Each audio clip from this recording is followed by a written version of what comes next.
নমস্কার বন্ধুরা, অনুভার রান্নাঘরে সবাইকে স্বাগত জানাচ্ছি। বন্ধুরা, আজকে আমি আপনাদের কোনো রকম ক্রিম, গুঁড়ো দুধ, এমনকি ইলেকট্রিক বিটার ছাড়াই তৈরি করে দেখাবো এই গরমে কলিজা ঠান্ডা করা ঠান্ডা ঠান্ডা একটা আইসক্রিমের রেসিপি। আর সেই জন্য গ্যাস ওভেনে একটি কড়াই বসিয়ে দিয়েছি। কড়াইতে দিয়ে দেবো এই 2 থেকে 3 টেবিল চামচের মতো জল, আর তার মধ্যে দিয়ে দেবো 1 লিটার প্যাকেটের ফুল ক্রিম মিল্ক। এখানে আমি প্যাকেটের দুধটা ইউজ করছি, আপনারা চাইলে কিন্তু গরুর দুধটাও ইউজ করতে পারেন। আর তারই মধ্যে কিন্তু শুরুতেই অ্যাড করব হাফ কাপের মতো চিনি। তবে মিষ্টির স্বাদটা কিন্তু আপনারা আপনাদের স্বাদ অনুযায়ী দিয়ে দেবেন। আপনারা হয়তো একটা জিনিস খেয়াল করেছেন, আমি দুধটা বসানোর আগে কিন্তু সামান্য একটু জল দিয়ে নিয়েছি। হ্যাঁ বন্ধুরা, অবশ্যই একটু সামান্য জল দিয়ে নেবেন। তাহলে কি হবে, এই যে দুধটা আছে না, এটা কিন্তু কড়ার গায়ে আর লেগে যেতে পারবে না। আর এইভাবে কিন্তু শুরুতেই চিনিটা অ্যাড করবেন, কারণ চিনিটা দেওয়ার পরে যেহেতু চিনিটা গলে গিয়ে অনেকটা দুধটা পাতলা হয়ে যাবে, তাই এইভাবে যদি চিনিটা আপনারা শুরুতেই দিয়ে দেন না, তাহলে কিন্তু দুধটা জাল হতে হতে এটা অ্যাডজাস্ট হয়ে যাবে। আর এবার আমি মিডিয়াম ফ্লেমে এই দুধটাকে জাল করে কিন্তু হাফ লিটার করে নেব।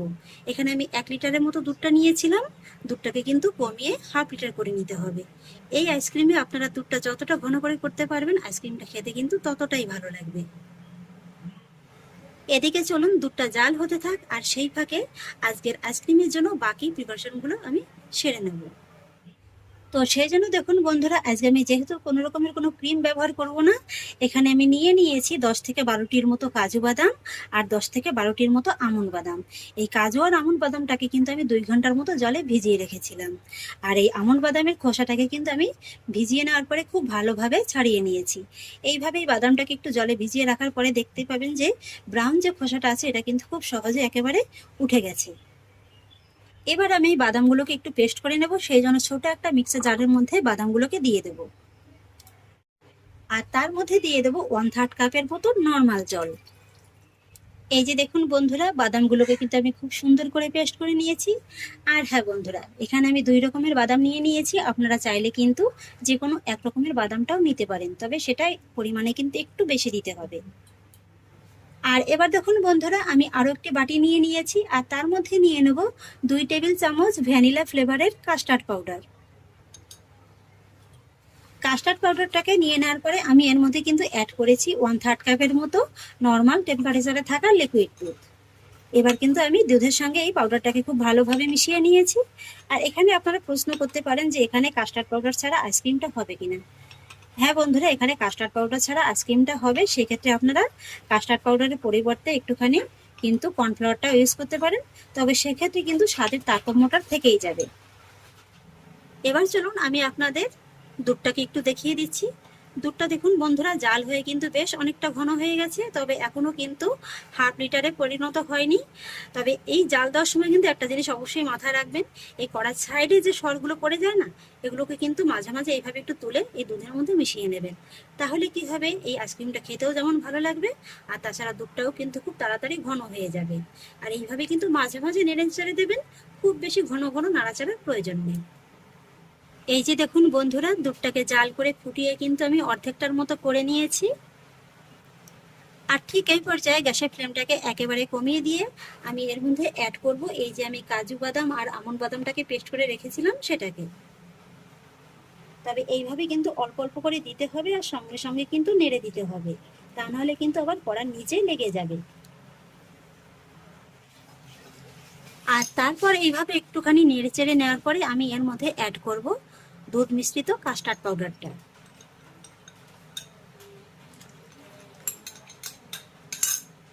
এই কাস্টার্ড পাউডারটা দিয়েও কিন্তু অবশ্যই ঘন ঘন একদম সঙ্গে সঙ্গে নেড়ে চেড়ে দিতে হবে, তা নাহলে কিন্তু এ সময়টাও কিন্তু দুধটা কড়ার নিচে ধরে যেতে পারে।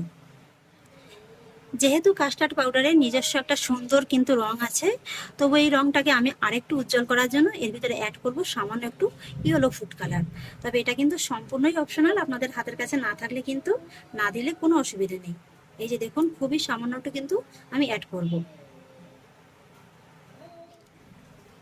ফুড কালারটাকেও দেখুন আমি কিন্তু খুব সুন্দরভাবে মিশিয়ে নিয়েছি।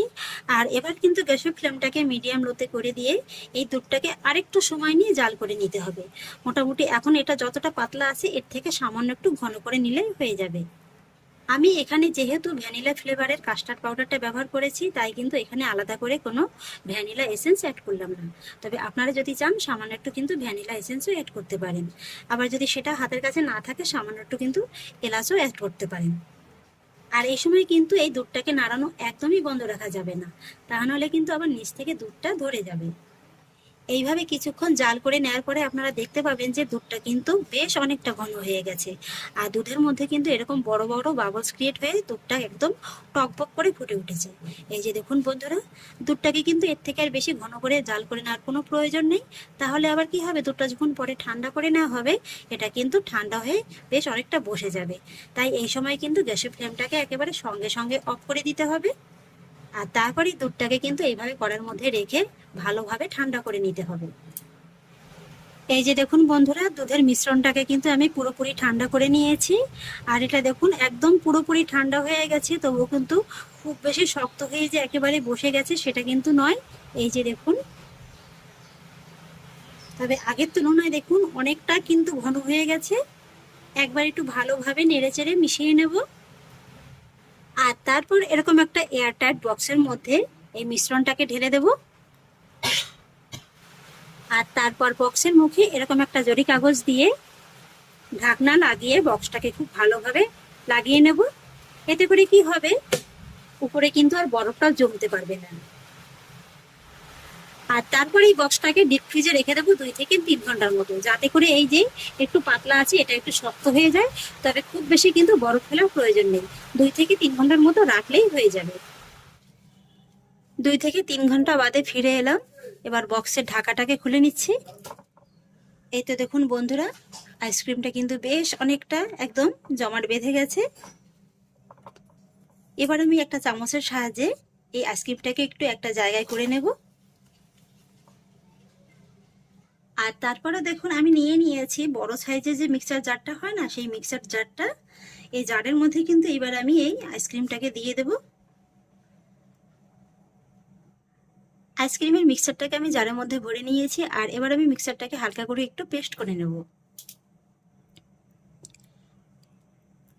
এই তো বন্ধুরা, আইসক্রিমটাকে দেখুন খুব সুন্দর করে কিন্তু পেস্ট করে নিয়েছি। পালস মোডে 1 থেকে 1.5 মিনিটের মতো একটু হালকা করে ঘুরিয়ে নিলেই কিন্তু এরকম একটা স্মুথ পেস্ট তৈরি হয়ে যাবে। আর এবার আমি যে বাটির মধ্যে আইসক্রিমটাকে বসাবো সেই বাটির মধ্যে নিয়ে নিচ্ছি। আমি এরকম একটা প্লাস্টিকের টিফিন বক্স নিয়ে নিয়েছি। আপনারা কিন্তু যে কোনো বাটির মধ্যে কিংবা বক্সের মধ্যে আইসক্রিমটাকে বসিয়ে নিতে পারেন। এই তো দেখুন বন্ধুরা, কতটা স্মুথ পেস্ট কিন্তু তৈরি হয়ে গেছে। এই যে দেখুন, একটা চামচ কিংবা প্যাচুলার সাহায্যে এইভাবে একটু মিশ্রণটাকে নেড়ে চেড়ে দেব। এতে করে যে ভিতরে বাবলসগুলো আছে সেগুলো কিন্তু ফেটে যাবে। আর তারপরে এই আইসক্রিমের উপর থেকে ছড়িয়ে দেবো সামান্য একটু বাদাম কুচি। এতে করে আইসক্রিমটা দেখতেও যেমন ভালো লাগবে আর খেতেও কিন্তু ভালো লাগবে। এখানে আমি পেস্তা আর আমন্ড বাদাম কুচিটা ছড়িয়ে দিচ্ছি। তো বন্ধুরা দেখুন, বাদাম কুচি দিয়ে খুব সুন্দর করে সাজিয়ে নিয়েছি। আর এবার কিন্তু এই বক্সটাকে আমি আবারও এরকম একটা জরি কাগজ দিয়ে ঢেকে দেব।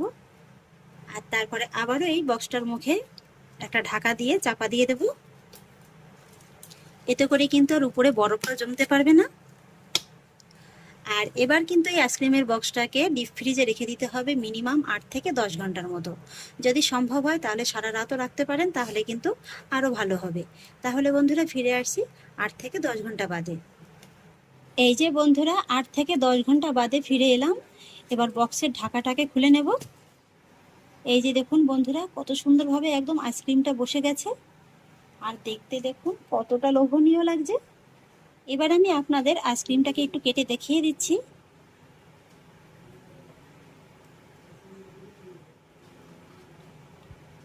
এই যে দেখুন বন্ধুরা, কতটা ক্রিমি টেক্সচার একটা চলে এসছে, দেখে নিশ্চয়ই বুঝতে পারছেন। এই যে দেখুন, কোনো রকম ফ্রেশ ক্রিম ইলেকট্রিক বিটার ছাড়াই দেখুন কত সহজে যে কোনো মোল্ডে কিন্তু এরকম মালাই কুলফি আইসক্রিম খুব সহজে বানিয়ে নেওয়া যায়। আর আমার কাছে মনে হয় কি জানেন তো, পৃথিবীতে যত আইসক্রিম আছে এই কুলফি মালাই আইসক্রিমটাই বানানো সব থেকে সহজ এবং খেতেও কিন্তু সব থেকে সুস্বাদু। এইভাবে কিন্তু বাড়িতেই আপনারা খুব সহজেই বানিয়ে ফেলতে পারবেন। আর এইভাবে বানালে কিন্তু আর দোকানে যাওয়ারও কোনো প্রয়োজন হবে না। বাড়িতেই কিন্তু একদম দোকানের থেকেও বেশি স্বাদের মালাই কুলফি আইসক্রিম আপনারা খুব সহজেই বানিয়ে ফেলতে পারবেন। তাহলে আশা করছি বন্ধুরা আমার আজকের এই মালাই কুলফি আইসক্রিমের রেসিপি আপনাদেরও খুব ভালো লেগেছে। যদি ভালো লেগে থাকে তাহলে আমাকে অবশ্যই একটা লাইক এবং কমেন্ট করবেন, সেই সঙ্গে বন্ধুদের সঙ্গে শেয়ার করবেন। আর প্লিজ বন্ধুরা, যদি আমার পরিবারের নতুন সদস্য হয়ে থাকেন তাহলে একটা সাবস্ক্রাইব করে পাশে থাকা বেল আইকনটি প্রেস করে দেবেন। ফিরে আসছি এরকমই পরের অন্য কোনো নতুন রেসিপি নিয়ে। সবাই ভালো থাকুন, সুস্থ থাকুন। ধন্যবাদ।